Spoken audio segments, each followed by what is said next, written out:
أعوذ بالله من الشيطان الرجيم.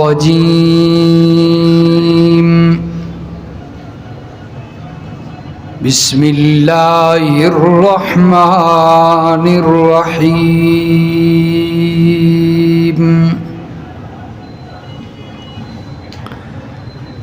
ألم تر أن الفلك تجري في البحر بنعمة الله ليريكم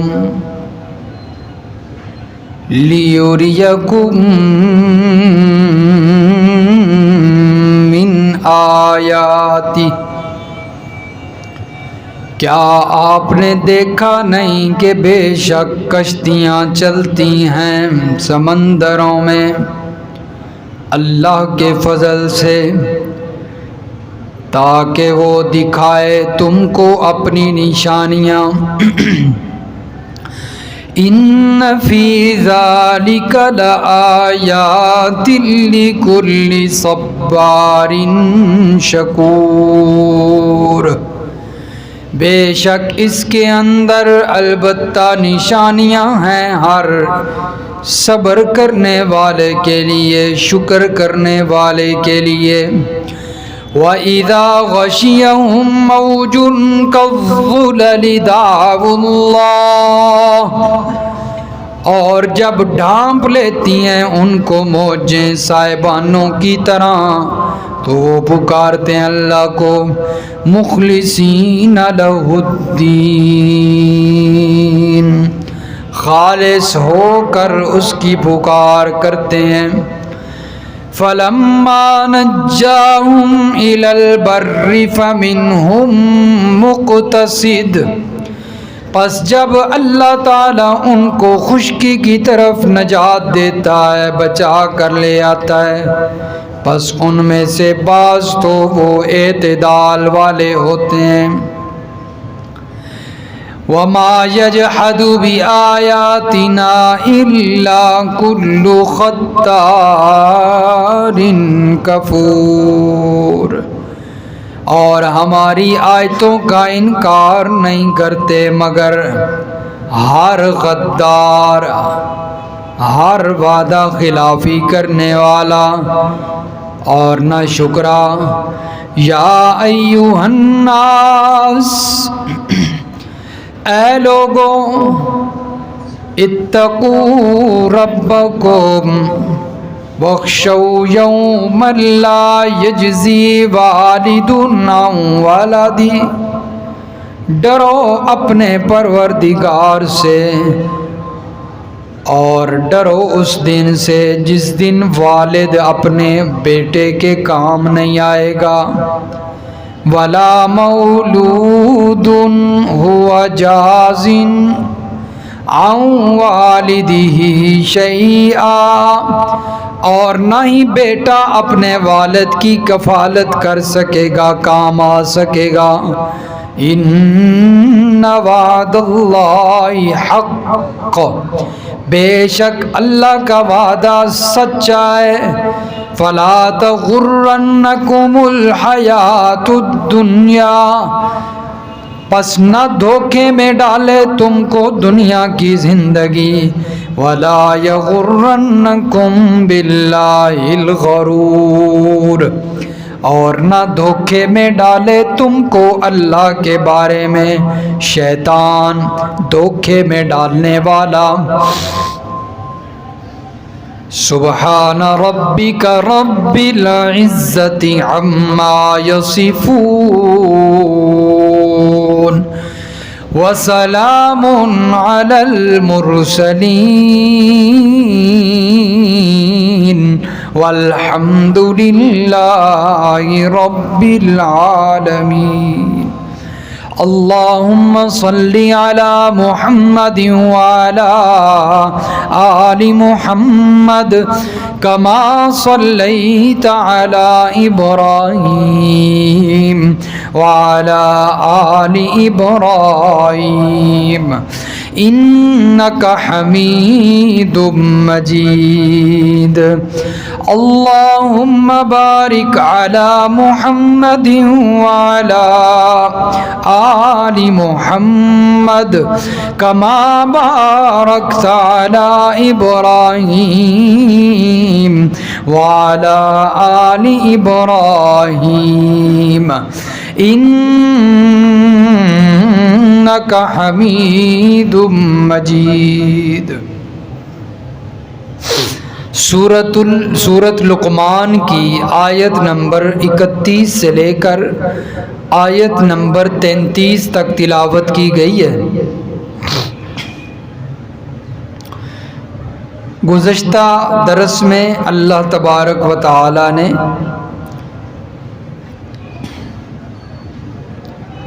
چھٹی عقلی دلیل کا تذکرہ فرمایا ہے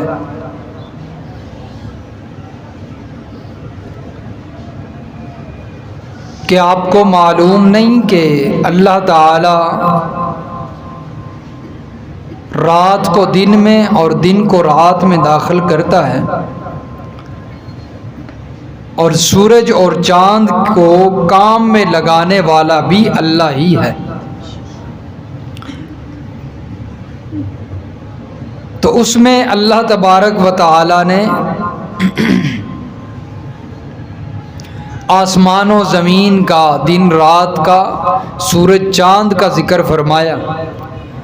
اب اللہ رب العزت 7ویں عقلی دلیل بیان فرما رہے ہیں، اور اس میں سمندر اور اس میں چلنے والی کشتی کا ذکر ہے کہ آپ دیکھتے نہیں، آپ کو معلوم نہیں کہ کشتیاں سمندر کے اندر چلتی ہیں، اور یہ کس کے حکم سے چل رہی ہیں؟ اللہ کے فضل سے، اللہ کے حکم سے چل رہی ہیں۔ فرمایا یہ بھی اللہ تعالیٰ کی قدرت کی بہت بڑی نشانی ہے۔ علم تارا، یہ جو لفظ ہے یہ تو قرآن مجید میں بے شمار دفعہ آیا ہے، لیکن اس سے پہلے جب یہ رکوع شروع ہوا تھا اس وقت جو آپ نے لفظ پڑھا تھا علم ترو، علم ترو یہ جمع کا صیغہ ہے، یعنی اللہ تعالیٰ بہت سارے افراد کو مخاطب کر رہے ہیں، اور علم تارا یہ واحد کا صیغہ ہے، یعنی ایک فرد کو مخاطب کیا گیا، اور وہ ہر انسان ہے۔ تو علم ترو پورے قرآن کے اندر صرف 2 مرتبہ آیا ہے، علم تارا تو بے شمار دفعہ ہے۔ ادھر ہی آپ دیکھ لیں، یہ جو رکوع آپ نے پڑھا ہے اور اگلا شروع ہوا اس میں 3-4 دفعہ آ گئے، لیکن علم ترو جو ہے جمع کا صیغہ وہ پورے قرآن میں 2 مرتبہ آیا بس۔ ایک یہ والا جو رکوع شروع ہوا تھا پچھلا، اس رکوع شروع ہوتے وقت جو علم ترو تھا، اور دوسرا سورۃ نوح کے اندر آتا ہے 29 پارے میں، پارہ نمبر 29 میں سورۃ نوح ہے نا، علم ترو کیف خلق اللہ 7 سماوات طباقا، وہاں پر بھی عقلی دلیل اللہ نے ذکر فرمائی ہے کہ تم آسمان کو نہیں دیکھتے کہ کیسے اللہ نے اسے تہ بتہ بنا دیا، 7 آسمان، 7 سماوات، 7 آسمان تہ بتہ اللہ نے بنا دی۔ تو یہ اس کی قدرت کی نشانیاں ہیں۔ فرمایا کہ وہ سمندر، وہ پانی کہ جس کے اوپر ایک سوئی جو ہے وہ بھی رکھیں تو اس کے وزن کو بھی برداشت نہیں کرتا، اسے غرق کر دیتا ہے۔ اتنے بڑے بڑے وزنی جہاز، ٹنوں کے حساب سے وزن ان کے اوپر موجود ہے، وہ پانی کی تہ میں چلتے ہیں۔ فرمایا کہ یہ پانی ان کو اپنے اندر نہیں لے کر جاتا، تو یہ کس کی قدرت کی نشانی ہے؟ کون چلا رہا ہے جو اس نظام کو؟ اللہ فرماتے ہیں کیا تم ان نشانیوں کا مشاہدہ نہیں کرتے؟ جب یہ سارا نظام اللہ چلا رہا ہے تو اللہ فرماتے ہیں میرا مطالبہ یہ ہے کہ پھر عبادت بھی میری کیا کرو، میرے علاوہ کسی کے سامنے سر نہ جھکایا کرو، میرے علاوہ کسی کی پکار نہ کیا کرو، نہ پکارا کرو کسی کو۔ جب نظام میں چلا رہا ہوں تو پھر عبادت بھی اس دنیا کے اندر میری ہونی چاہیے۔ تو اس لیے اللہ نے یہ نشانیاں جو ہے وہ بیان فرمائی ہیں۔ فرمایا لیُریَکُم من آیاتی، اللہ تعالیٰ ان چیزوں کا تذکرہ فرماتے ہیں تاکہ وہ اپنی نشانیاں تم کو دکھائے، تم غور و فکر اس کے اندر کرو۔ فرمایا ان فی ذالک لآیات لکل صبار شکور، یہ نشانیاں کس کے لیے کارآمد ہوں گی؟ فرمایا صبر کرنے والوں کے لیے اور شکر کرنے والوں کے لیے، جو اللہ تعالیٰ کا شکریہ ادا کرتے ہیں اور صبر کرتے ہیں ان کے لیے فرمایا یہ نشانیاں فائدہ مند ثابت ہوتی ہیں، انہیں اللہ تعالیٰ کی پہچان حاصل ہوتی ہے۔ وَإِذَا غَشِيَهُم مَّوْجٌ كَالظُّلَلِ دَعَوُا اللَّهَ مُخْلِصِينَ لَهُ الدِّينَ، یہ جو بات ہے اس کا تذکرہ پہلے بھی ہو چکا ہے۔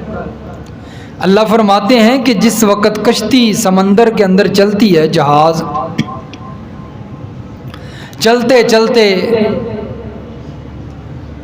ہوائیں مخالف سمت کی چل پڑتی ہیں اور اس کشتی کو، اس جہاز کو موجیں ڈھانپ لیتی ہیں، پہاڑوں کی مانند موجیں اٹھتی ہیں، اتنی بڑی بڑی لہریں، اور جہاز جو ہے یا کشتی ان موجوں کے درمیان پھنس جاتی ہے۔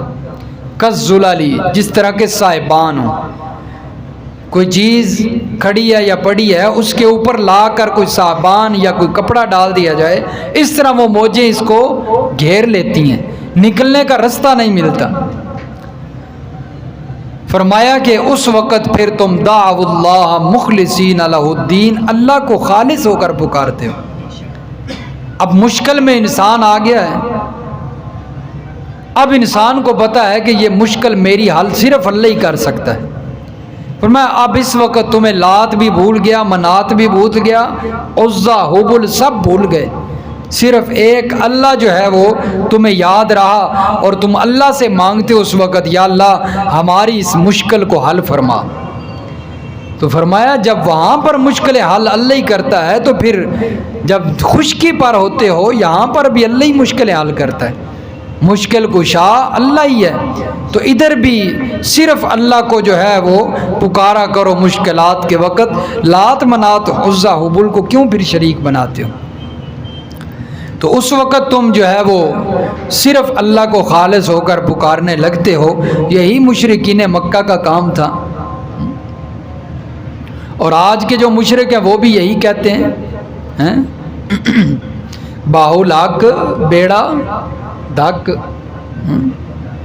کوئی کہتا ہے شیخ عبد القادر جیلانی کے نام کی 11ویں دو، وہ بیڑے پار لگاتے ہیں۔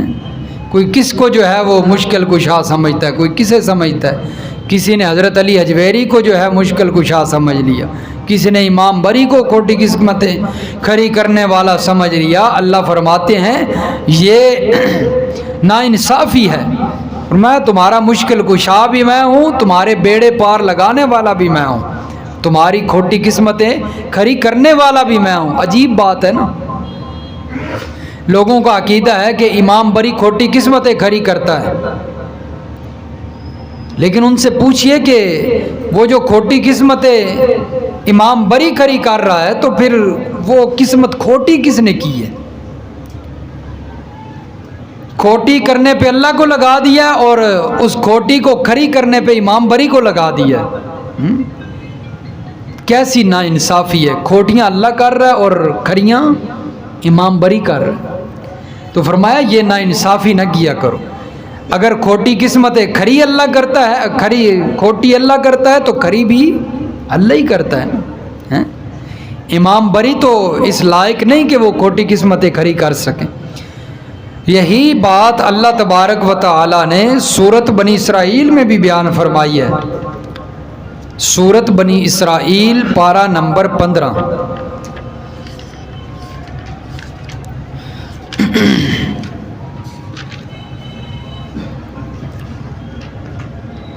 صفحہ نمبر 348، صفحہ 348، سورۃ بنی اسرائیل اور آیت نمبر 67۔ فرمایا وَإِذَا مَسَّكُمُ الضُّرُّ فِي الْبَحْرِ ضَلَّ مَا تَدْعُونَ إِلَّا إِيَّاهُ، اور جب تم کو چھو لیتی ہے کوئی تکلیف سمندر میں، وہی کشتی بمر میں پھنس گئی نا، سمندر کے اندر کوئی پریشانی کوئی مشکل آن پڑتی ہے، ظل من تدعون الا ایاہ، اللہ فرماتے ہیں اس وقت جن جن کو تم خشکی کے اندر پکارتے ہو وہ سارے گم ہو جاتے ہیں، الا ایاہ، صرف ایک اللہ تمہیں اس وقت یاد رہتا ہے، باقی سب بھول گئے، لات منات عزا حبل سب بھول گئے، چھوٹے بڑے سارے معبود بھول گئے، کسی نے لکڑی کا بنایا ہے، کسی نے چاندی کا، کسی نے سونے کا، کسی نے مٹی کا، اور معبود بنا کے جیب میں رکھا ہوا ہے، ایک معبود ٹوٹتا ہے نیا معبود بنا لیتے ہیں۔ یہ کیسے معبود ہیں جو اپنی جسم کی حفاظت نہیں کر سکتے، تمہاری حفاظت کیا کریں گے؟ جو اپنے وجود کو جو ہے وہ بنانے کے لائق نہیں، تم ان کو بناتے ہو، وہ کیسے تمہیں جو ہے وہ تمہاری پکاریں سنیں گے یا تمہاری مشکلیں حل کریں گے؟ ظل من تدعون الا ایاہ، گم ہو جاتے ہیں سارے وہ جن کو تم خشکیوں میں پکارتے ہو، فلما نجاکم الی البر اعرضتم، پھر جس وقت تم اللہ کو پکارتے ہو مخلص ہو کر، اور وہ کہتا ہے جو مخلص ہو کر مجھے پکارتا ہے میں اس کی پکاروں کو سنتا بھی ہوں، پورا بھی کرتا ہوں، اس کی مدد بھی کرتا ہوں، مشکل کو حل بھی کرتا ہوں، تم مخلص ہو کر اللہ کو پکارتے ہو، اعرضتم، جس وقت وہ تمہیں نجات دے دیتا ہے خشکی کی طرف، کشتی بھنور سے نکل کر منزل مقصود تک پہنچ جاتی ہے، اعرضتم، پھر تم شرک کرنے لگ جاتے ہو، اعراض کر جاتے ہو، پھر وہی دوبارہ روٹین شروع ہو جاتی ہے، نہیں لات منات کی نظر و نیاز دو، حبل کے پاس جاؤ، عزا کے پاس جاؤ، اس کے سامنے پکارو، اس کو مشکلیں حل کرواؤ۔ وَكَانَ الْإِنسَانُ كَفُورًا، اللہ فرماتے ہیں بڑا نہ شکرہ انسان بڑا نہ شکرہ ہے، نعمت ہم نے دی، بچایا ہم نے، اور شکریہ کسی اور کا ادا کرتا ہے۔ حضرت اکرمہ رضی اللہ تعالیٰ عنہ ابو جہل کے بیٹے کشتی میں سوار ہوئے، فتح مکہ کے دن بھاگے، فتح مکہ ہوا نا، بھاگ گئے بچنے کے لیے، کشتی میں سوار ہوتے ہیں، کشتی بمر میں آ جاتی ہے، سارے مسافروں نے پکارنا شروع کیا، کسی نے لات کو پکارا، کسی نے منات کو پکارا، کسی نے عزا کو، کسی نے حبل کو، بابا لات ہماری مشکل حل کیجئے، کشتی بمر میں ہے، کونی نکل نہیں رہی، ملا کہتا ہے لات منات عزا حبل کو چھوڑو، ان معبودوں کو چھوڑو، جھوٹے معبودوں کو، ان باطل معبودوں کو چھوڑو، اس سچے رب کو پکارو، پھر یہ کشتی نکلے گی۔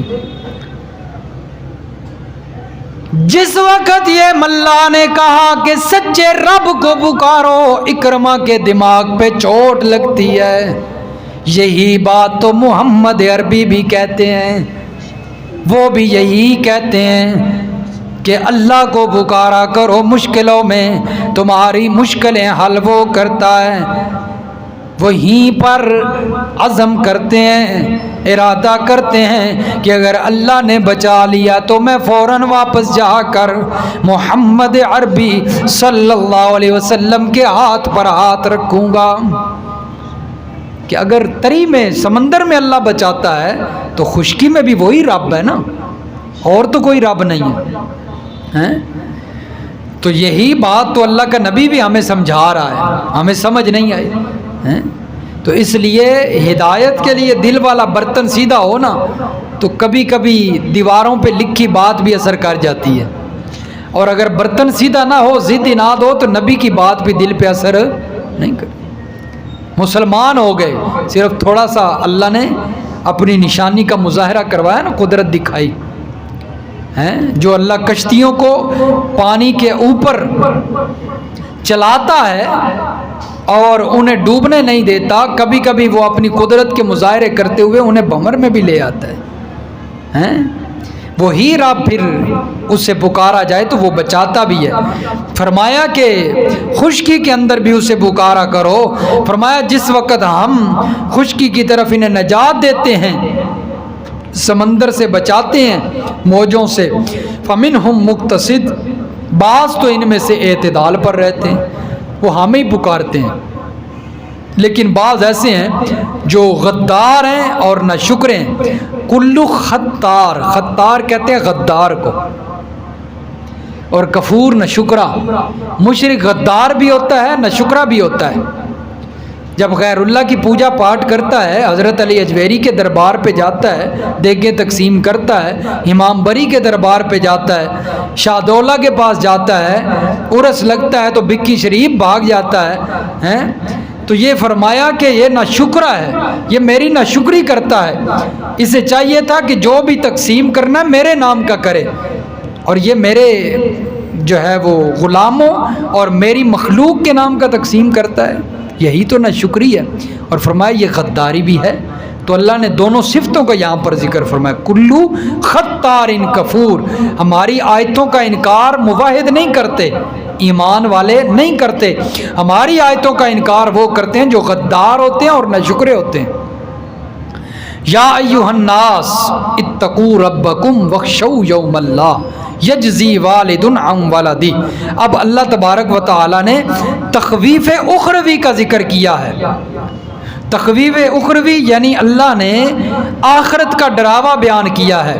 فرمایا ڈرو اپنے رب سے اور ڈرو اس دن سے جس دن کوئی والد اپنے بیٹے کے کام نہیں آئے گا اور بیٹا اپنے والد کی کفالت بھی نہیں کر سکے گا۔ اللہ نے بیٹے اور والد کا ذکر کیوں کیا؟ حالانکہ کام تو پیروں نے بھی نہیں آنا، استاد نے بھی نہیں آنا، کسی نے کام نہیں آنا، وہاں پر اپنا عمل چلے گا نا، کوئی چھڑا نہیں سکے گا۔ اگر وہاں پر کوئی پھنس گیا تو اسے کوئی چھڑا نہیں سکے گا۔ تو صرف والد اور بیٹے کا ذکر کیوں ہے؟ یہ اللہ نے اس لیے ذکر فرمایا ہے کیونکہ یہ سب سے قریبی رشتہ ہے۔ فرمایا جب والد اپنے بیٹے کو نہیں بچا سکتا، بیٹا اپنے والد کو نہیں بچا سکتا، تو پیر بھی اپنے مرید کو نہیں بچا سکتا۔ فرمایا یہ امیدیں چھوڑ دو کہ ہمارے پیر وہاں پر ہمارے کام آئیں گے، ہمارے آستانے والے جو بیٹھے مجاور وہ ہمارے پاس جو ہے وہ کام آئیں گے۔ اللہ نے تو صاف قرآن میں فرما دیا ہے ڈرو اس دن سے اور ڈر کر اپنے عمل سیدھے کر لو۔ اتقوا یوم لا یجزی والد عن ولدہ، جیسا کہ اللہ تبارک و تعالی سورت عبس کے اندر بیان فرماتے ہیں، سورت معارج میں بھی بیان فرمایا ہے۔ یہ نکالیں پارہ نمبر 29، پارہ نمبر 29 سورت المعارج۔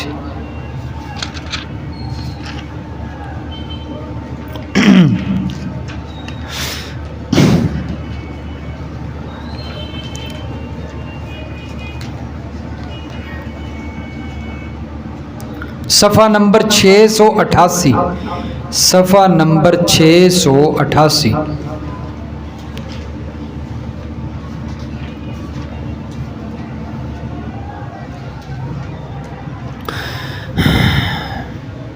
اور صفحے کی پہلی لائن ہے سورۃ المعارج کی آیت نمبر 8، یوم تکون السماء کالمہل، جس دن آسمان تیل تل چھٹ کی طرح ہو جائے گا، بالکل ریزہ ریزہ دھواں، جس طرح پہلے آسمان تھا نا اسی طرح دوبارہ اللہ اسے کر دیں، پھٹے گا اور سارا ختم۔ وَتَكُونُ الْجِبَالُ كَالْعِهْنِ، اور پہاڑ دھنی ہوئی روئی کی طرح ہو جائیں گے۔ وَلَا يَسْأَلُ حَمِيمٌ حَمِيمًا، اور اس روز کوئی دوست کسی دوست کو نہ پوچھے گا. ولا یسأل حمیم حمیما، دلی جگری یار، دلی دوست جو آج دنیا میں کام آتا ہے. کوئی مصیبت میں پھنس جائے تو اس کا دوست اس کے کام آ جاتا ہے. لیکن قیامت کے دن فرمایا دوست کے کام نہیں آئے گا. یبصرونہم یود المجرم لو یفتدی من عذاب یومئذ ببنی. فرمایا ایک دوسرے کو دیکھ بھی رہے ہوں گے. یبصرونہم، ایک دوسرے کے سامنے ہوں گے، دیکھیں گے کہ دوست ہمارا مشکل میں ہے، عذاب میں ہے، تکلیف میں ہے، لیکن پھر بھی نہیں چھڑا سکے گا.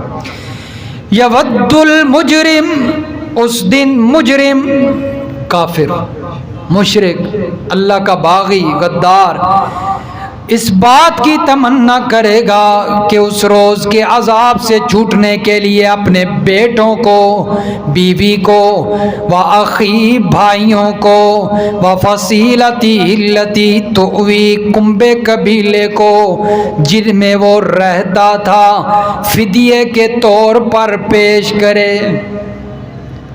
کہ میرے بیٹے یا میرے رشتہ دار میرے کام آ جائیں. اس روز تمنا کرے گا مجرم، کافر. وَمَن فِي الْأَرْضِ جَمِيعًا ثُمَّ يُنْجِي، اور جتنے بھی روئے زمین پر بسنے والے لوگ ہیں اپنے فدیے میں دے دے. اللہ فرماتے ہیں تمنا کرے گا ثم ینجی، پھر اسے اس فدیے میں دی ہوئی چیز کے بدلے چھوڑ دیا جائے. کلا انہا لظا، اللہ فرماتے ہیں کلا یہ ہرگز نہیں ہوگا، یہ ہرگز نہیں ہوگا. انہا لظا، وہ آگ ایسی شعلہ زن ہوگی، نزاعۃ للشوا، جو کھال کو ادھیڑ دے گی، چمڑا اتار دے گی. فرمایا اس عذاب سے اسے کوئی نہیں بچا سکے گا. اسی طرح یہ سورۃ عبس پارہ نمبر 30، سورۃ عبس مشہور آیت ہے، مشہور آیات. یوم یفر المرء من اخیہ وامہ وابیہ وصاحبتہ وبنیہ، صفحہ 710. جس دن بھاگے گا المرء من اخی، آدمی اپنے بھائی سے، و امہ اپنی ماں سے، و ابی اپنے باپ سے. دنیا میں یہی محبوب رشتے ہیں نا، ماں، بھائی، باپ. و صاحبتہ و بنی، بیوی سے، اپنی اولاد سے. لِكُلِّ امْرِئٍ مِّنْهُمْ يَوْمَئِذٍ شَأْنٌ يُغْنِيهِ. فرمایا ان میں ہر شخص کو اپنا ایسا مشغلہ ہوگا جو اس کو اور طرف متوجہ نہ ہونے دے گا. بھاگے گا اپنے بھائیوں سے، اپنی اولاد سے، اپنی بیوی سے. آج یہی رشتے ہیں کہ ان کے بغیر انسان رہ نہیں سکتا. اگر ان کو کچھ ہو جائے تو انسان تڑپ جاتا ہے. لیکن قیامت کا دن ہوگا، فرمایا یہ ایک دوسرے سے بھاگیں گے، جان چھڑائیں گے. ہر کوئی کہے گا کہ میں اپنا کروں یا تیرا جو ہے وہ سنبھالوں. تو یہ اللہ نے ذکر فرمایا ہے کہ ڈرو اس دن سے جس دن کوئی کسی کے کام نہیں آ سکے گا. اسی طرح سورۃ البقرہ میں اللہ فرماتے ہیں وَاتَّقُوا يَوْمًا لَا تَجْزِي نَفْسٌ عَن نَفْسٍ شَيْئًا، ڈرو اس دن سے جس دن کوئی نفس کسی نفس کے کام نہیں آئے گا. کوئی نفس کسی نفس کے، جھوٹ تو ثابت ہو گیا نا ان پیروں کا، جھوٹے پیروں کا، کہ تم ہماری نظر و نیاز دیتے رہو، عرس پہ سال کے بعد آتے رہو، قیامت کے دن ہم تمہیں بچائیں گے، ہم تمہارا بازو پکڑیں گے، جنت میں لے جائیں. جھوٹ تو ثابت ہو گیا ان کا قرآن مجید کی آیت سے. لا تجزی نفس عن نفس شیئا، کوئی نفس کسی نفس کے کام نہیں آ سکے گا، ولا یقبل منہا شفاعہ، کسی کی سفارش بھی قبول نہیں کی جائے گی، ولا یؤخذ منہا عدل، کسی کی رشوت بھی وہاں پر نہیں چلے گی۔ آج تو پکڑ لیتا ہے کوئی، پولیس والے پکڑ کر لے جاتے ہیں، تھوڑے بہت پیسے دیے، رشوت دی، چھڑا لیا، قیامت کے دن فرمایا رشوت بھی کام نہیں آئے گی، کوئی پیسے دے کے بندہ چھڑوا لے، نہیں۔ وَلَا هُمْ يُنصَرُونَ، وہاں پر کوئی مدد کرنے والا بھی، وہاں پر صرف ایک اللہ کا فیصلہ چلے گا، جو اللہ کہیں گے انسان کے نامہ اعمال کے مطابق فیصلہ فرمائیں گے وہی ہوگا۔ کوئی جہنم میں جا رہا ہے، کوئی پیر اسے بچا نہیں سکتا، کوئی اسے چھڑا نہیں سکتا۔ فرمایا یہ سب سے قریبی رشتہ ہے والد اور اولاد کا۔ فرمایا والد اپنی اولاد کے کام نہیں آ سکتا تو پھر باقی رشتے تو بعد کی بات ہے۔ اس لیے فرمایا اللہ تعالیٰ کے ڈر سے اور اس دن کے ڈر سے اپنے اعمال صحیح کرو، عقائد صحیح کرو، عقائد اور اعمال کی بنیاد پہ وہاں پر فیصلے ہوں گے۔ وہاں پر یہ نہیں دیکھا جائے گا کہ کون نقش بندی تھا، کون جو ہے وہ قادری تھا، کون پادری تھا، وہاں پر یہ نہیں دیکھا جائے گا۔ یہ نسبتیں دنیا کی بنائی ہوئی ہیں، یہ نسبتیں دنیا کی بنائی ہوئی ہیں، وہاں پر نسبت محمدی کام آئے گی۔ اللہ تعالیٰ یہ دیکھیں گے کہ میرے نبی کے طریقے پر کون زندگی گزار کے آیا ہے۔ یہ نہیں دیکھا جائے گا کہ کس نے کسی پیر کی نسبت کی ہے، کوئی کسی پیر کا مرید بنا ہے یا نہیں بنا ہے۔ یہ پیری مریدی تو ہم نے بنا رکھی ہے نا، اصل بنیاد تو شریعت کی نسبت محمدی ہے۔ سب سے بڑا پیر اور مرشد محمد الرسول اللہ صلی اللہ علیہ وسلم ہے۔ جو اس پیر اور مرشد نے بتا دیا ہے وہ اور کوئی پیر نہیں بتا سکتا۔ جب اس کے نقش قدم پر نہیں چلنا تو پیری مریدی پھر کیا کام آئے گی۔ اس لیے فرمایا اللہ کے حکموں پر عمل کرو، محمد الرسول اللہ صلی اللہ علیہ وسلم کے طریقے کے مطابق عمل کرو، اپنے آپ کو جنتی سمجھو۔ تو اس لیے ولا مولود هو جاز عن والدہ شیئا ان وعد اللہ حق، فرمایا یہ اللہ کا وعدہ ہے، سچا وعدہ ہے، اور اللہ کا وعدہ انک لا تخلف المیعاد، وعدے کی خلاف ورزی اللہ تو نہیں نہ کرتے۔ اللہ نے اب وعدہ سچ جو ہے وہ قرآن میں فرما دیا ہے، پھر بھی انسان کی عقل پہ پردہ پڑ جائے اور پھر بھی وہ لگا رہے عرس منانے پہ اور نظر و نیاز دینے پہ، باقی نماز کوئی نہیں، روزہ کوئی نہیں، صدقہ خیرات نیک عبادات کوئی نہیں، فرمایا صرف نظر و نیاز سے کام چلاتا رہے اور اپنے آپ کو جو ہے وہ نجات اور کامیابی کے جو ہے مرحلے پر پائے، جنتی سمجھے، یہ بات غلط ہے۔ اللہ نے جو وعدہ کر دیا ہے وہ وعدہ سچا ہے۔ فلا تغرنکم الحیات الدنیا، اب دنیا کی زندگی تمہیں دھوکے میں نہ ڈالے، ولا یغرنکم باللہ الغرور، اور تمہیں شیطان بھی اللہ سے دھوکے میں نہ ڈال سکے۔ ہر چیز قرآن میں بیان ہو گئی ہے۔ اب جس نے قرآن پڑھنا سمجھنا اسے پتہ چلے گا، جس نے قرآن پڑھنا ہی نہیں، صرف جی فلاں حضرت صاحب تھے، فلاں پیر صاحب، وہ کبھی بھی کامیاب نہیں ہو سکتا۔ اللہ سمجھ نصیب فرمائے، عمل کی توفیق عطا۔